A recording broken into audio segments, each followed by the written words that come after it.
can do that way as well. All right, awesome. Well, thank you so much. I really enjoyed speaking with you. Yeah, no, and we did too. Listen, take care. Get some sleep. All right. Okay. I'll talk to you soon. Bye. See you. Bye. Okay, that was Jackie Holland. Seriously, go under our IMDb page.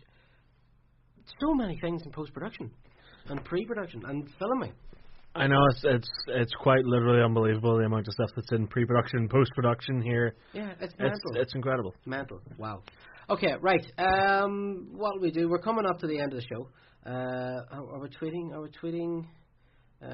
Poster for next week's Agents of S.H.I.E.L.D. Poster for next week's Agents of S.H.I.E.L.D. Blah, blah, blah. Johnny Knoxville and Tony Shalhoub. Johnny Knoxville and Tony Shalhoub, really? Yeah, I know. I like both of them, but I don't see the Turtles? I don't see really? What else? Right. Okay. This is an interesting one. Star Wars news. Yeah. Star Wars news. Of course, we had Stephen Stanton on the show earlier on. We did talk a little bit about Star Wars. But Comic Palooza in Houston, Texas, tweeted last week that Peter Mayhew had to cancel coming to Comic Palooza, which is held on May 23rd through 26th, because he is filming, which has, of course, got the fan base going into meltdown. Because, you know, while Peter does do other work, of course, he is best known as Chewbacca.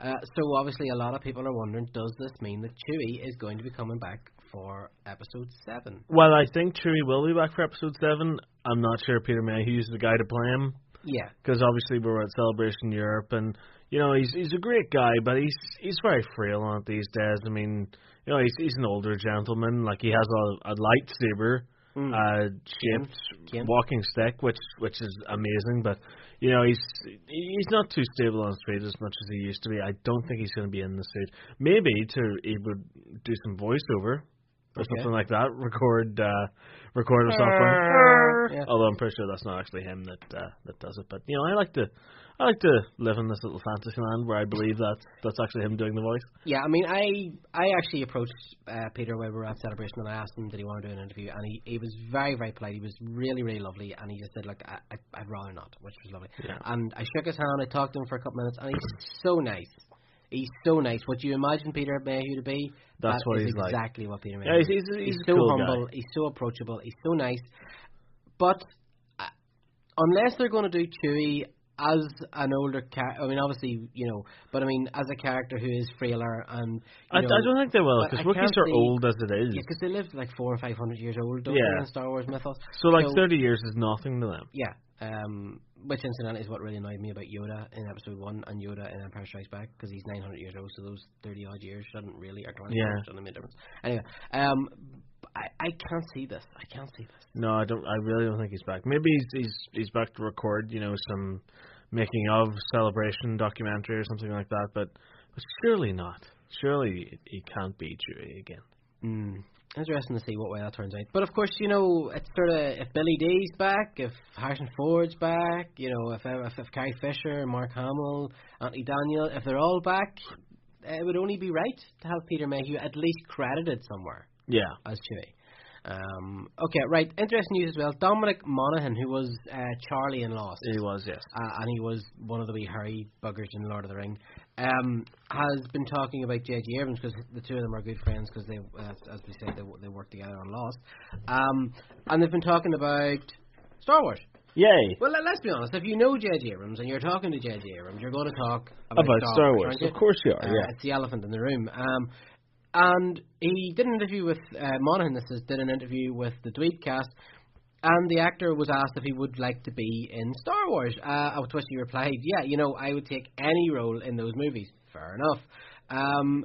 But he said that that's not what Abrams is setting out to do. And we quote, "We've talked a few times about it. He said that we're putting together a cast of unknowns. We really want to follow the 77 New Hope cast, because obviously Harrison Ford wasn't well known at that point, Mark Hamill wasn't, Carrie Fisher wasn't either. What he said is we don't want to fall into the mistake of people going, oh, it's that guy from that thing, and then you're completely taken out of the Star Wars universe." I like this. I hope this is true. Yeah, me too. And I absolutely agree with what he's saying. This is something that I've said, even when we're talking about who the next Doctor should be in Doctor Who. Mm-hmm. Like, always go for the unknown. Because otherwise you're going to be watching episode or watching that movie going, hey, look, it's such and such with a lightsaber. Yeah. Because we had it with Samuel L. Jackson, didn't we? And we had it to a certain extent with Ewan McGregor, and we had, and it was like, oh wow, Samuel, because everybody was like, Samuel L. Jackson's the baddest mother, this and because he was so well known. I like this idea of taking on known actors. Yeah, and you see them as that character. Yeah, because it makes it more personal in that way. Yeah. Mark Hamill will always be Luke Skywalker. Carrie Fisher will always be Princess Leia. Harrison Ford will always... Because at that moment, at that time, they weren't well known. Exactly. Ewan McGregor won't always be Mace Windu. Samuel L. Jackson won't... Or sorry, Samuel L. Jackson won't be always... Or, but you know what I mean? You don't see the actor first. You don't see the character, whereas with the other ones, you kind of see the character. You see the character first. Yeah, I agree. I do like that idea. And I'm glad that, this is why I hope they don't cast Benedict Cumberbatch and Simon Pegg and those sort of actors, because you're going to be like, oh, Simon Pegg's in this. Yeah. You don't want that. Oh, Sherlock with a lightsaber. Oh, he was so good in Star Trek, and you don't want that. Exactly. You don't want that. Right, Star Wars looking to be filmed in Tunisia again. Yes. Badass Digest. Do you want to tell us about this? Okay, fair enough.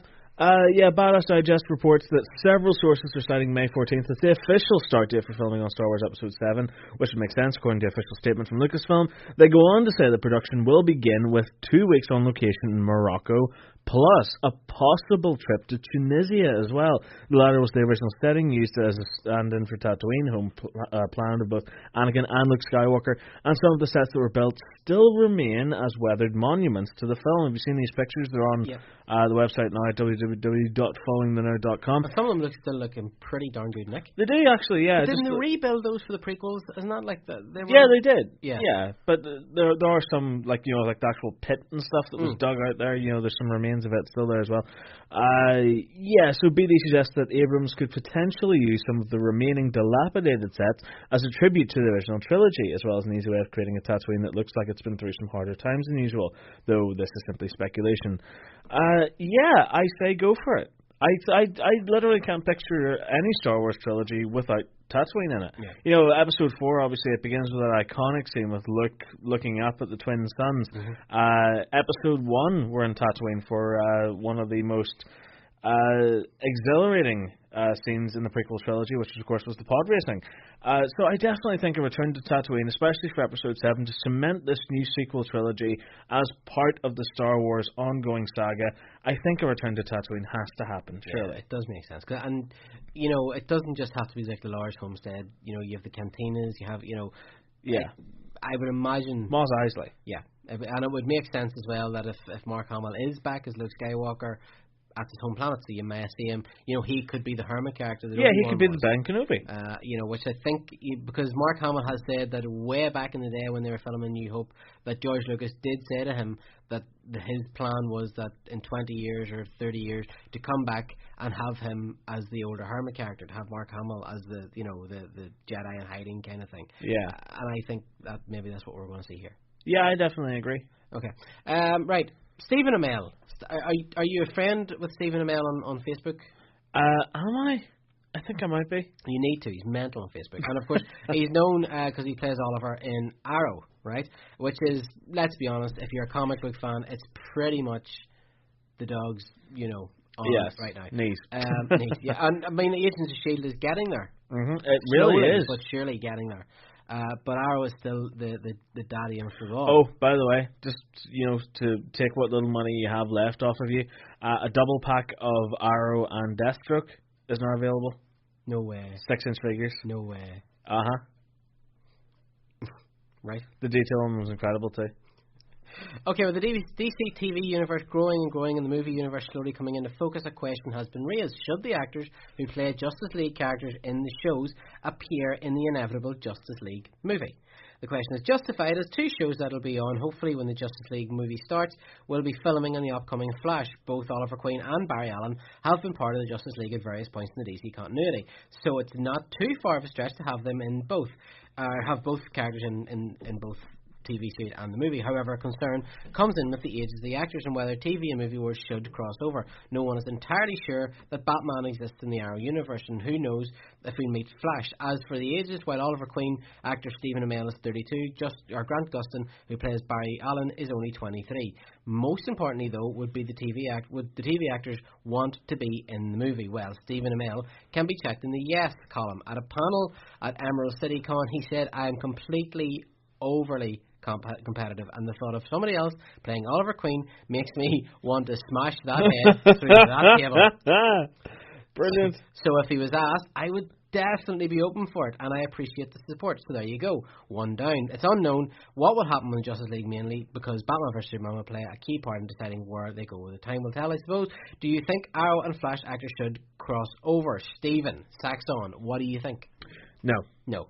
I definitely don't think they would, because ultimately, I love Stephen Amell. I think he's brilliant as Oliver Queen. I think Arrow is an amazing TV series. Mm-hmm. If you haven't watched it, listeners, by now, seriously, do yourselves a favour. Season 1's out now as a box set. Buy it, have a marathon, thank me later. It's an amazing, amazing piece of television. It's so cheesy, so enjoyable. I love it. I cannot wait to watch Season 2. Mm-hmm. Which is currently motoring its way and better than Season 1. Through release. Better than Season 1. Yes, it has the Avengers Phase 2 thing where it's bigger, better, more bolder. cocky, it's confident, it's not afraid to do absolutely bonker stuff. Absolutely fantastic. Trouble is, the tone is all wrong, because, as we know, what we're ultimately building towards with the movie universe is the Justice League. The absolute bare bones of that, the jumping off point from that was Man of Steel. And then, of course, we're now getting Batman vs Superman in 2016, which is going to be in the same universe. It's going to have that same kind of serious, kind of Dark Knight-y style tone. And I really think Oliver Queen showing up being played by Stephen Amell, but the exact same character, it would just clash.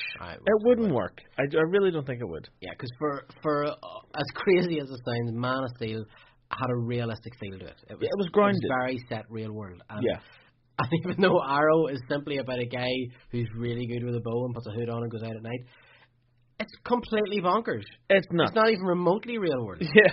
And it's full of, the Friends fans that get this, it's full of smell the fart acting. It is, yeah. You know, which Man of Steel really went out of his way to avoid. Yeah. So yeah, I agree. I love Amell. I think he's superb. I love Arrow so much. It's the highlight of my week. It's not even a guilty pleasure anymore. It's just a plain pleasure. Yeah, it's fantastic. It's unmissable. It's unmissable. You know? I mean, I even guys that I work with that aren't comic book fans are hooked. Honestly, it is pretty much like a comic book soap opera. Yeah, because you've got the kind of Days of Our Lives drama to it as well. You know, it's fantastic. And I absolute silence. Yeah, sorry, I've just got a weird message here. All right. Yeah, no, it is. It's just great. It's just great. But I don't. It would jar so much with the movie universe. You like Man of Steel, you like Arrow. You can't put the two together. No, it just doesn't work. No, I don't think so. So unfortunately, as much as we like you, Mr. Amell, no. But long live the Arrow TV series. I want that thing to run like 9th season, 10th season, just. Like, do The Simpsons. Like, literally, like, continue this show forever. Yeah, absolutely. Season 25, Season 26 of Arrow. I want to see that grumpy old Arrow that we saw in The Dark Knight Returns. Yeah, with the beard. Yeah, who Batman sets out to help him beat Superman. You know, I want to see that Arrow that hates the world. Yeah, played by Stephen Amell. Played by Stephen Amell at 60. Yeah. Right. Gotham, the upcoming Batman TV series without Batman, has found its Riddler. Deadline reports that Corey Michael Smith from Camp X-Ray is set to play Edward Nygma, with the character planned to debut in the pilot episode. They also said the character will just start off as a guest in the pilot, but that he could end up being a regular on the series. This version of Edward Nygma is described as a brilliant but socially awkward forensic scientist who's eccentric and outgoing and desperate to be liked. Riddle me this. Is this TV show going to be any good?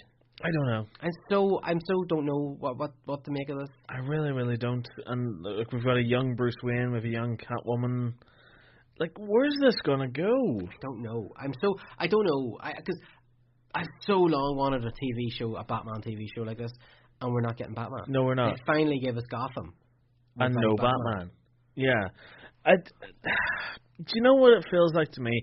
It feels like whenever we sit down and we watch the pilot episode, by the time it's over, we're going to sit down and go, it's good, but literally the characters, their names could have been anything. It could have been set anywhere, and it would have been a good TV series. Yeah. It's like it's not going to be specifically linked to Batman. Yeah. I want to love it. I want to be excited. I really hope I watch the first episode and go, that was amazing. Yeah. I just can't. It's almost like, I know this is such, like, I have such a weird